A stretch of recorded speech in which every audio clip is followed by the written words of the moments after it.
na Índia, Ravi, com 2 anos, diz morar num distrito mais longe. Distrito é como se fosse um estado. Ele fala o nome do pai para a família, do pai da vida passada.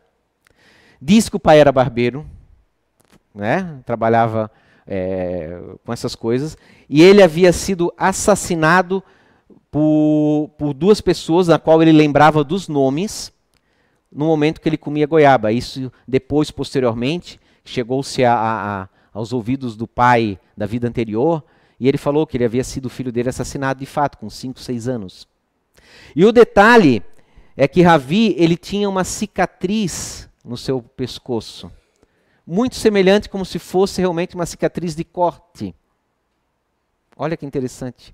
Lembram dos esquimós, que eu falei anteriormente, que na sua história passada falam que os guerreiros retornam com sinais de nascença? Apesar de estar ali, com roupas de preconceito, que só pode ser homem, só pode nascer dentro da sua comunidade, né? Há ali dentro uma veracidade, com base nessa pesquisa científica que nós temos hoje. Olha que interessante. Nós não devemos nunca fechar a nossa cabeça, a nossa mente. Porque o que acontece quando as pessoas se tornam ateus? Porque Deus não é um ser humano? Óbvio que não. Nós não acreditamos que Deus é um ser humano, um homem ou um homem gigante. É um conceito muito mais abrangente na nossa concepção filosófica. Mas como no passado, mesmo no cristianismo, se colocou Deus, anjos, né, em formatos humanos, com características humanas, a pessoa que, à medida que se esclarece, acha aquilo muito infantil e abandona tais conceitos. Não, isso não existe, isso é coisa de criança. Então, Deus não existe, reencarnação não existe. Mas o que nos interessa é a visão do observador. Olhar lá dentro da mitologia, o que gerou de fato, né, aquelas ideias. O que aconteceu? Tem as fraudes? Claro, tem em todo lugar.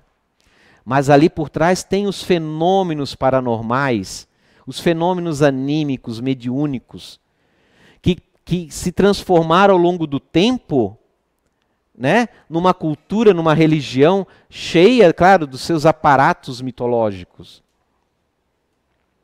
Mas aí poderíamos perguntar, mas essas crianças, elas vivem numa cultura reencarnacionista. Será que não é um exagero de imaginação por parte delas? Será que os pais não estão incentivando? Porque pode ser que gere algum status quo, né? Essa tal lembrança. Né? Será que seria assim? Não. Porque nos Estados Unidos também temos casos.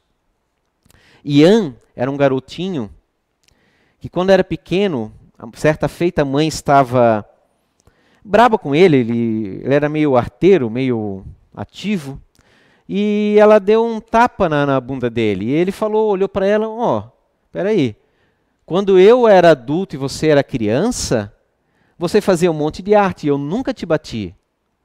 A mãe achou muito engraçado aquilo, né? Uma criança falar isso, é um tapa de luva, né, na cara, né? E aí isso foi se passando e aconteceu outras situações. O Ian, certa feita, perguntou, mãe, nós tínhamos 2 gatos, não tínhamos? Nesse meio processo, a mãe já estava desconfiada que quando ele falava disso, que era o seu avô. Na verdade, Ian lembrava que havia sido o seu avô, o pai da mãe dele. Né? Sim, tínhamos 2 gatos. Estás falando do Maverick? Não, o do branco.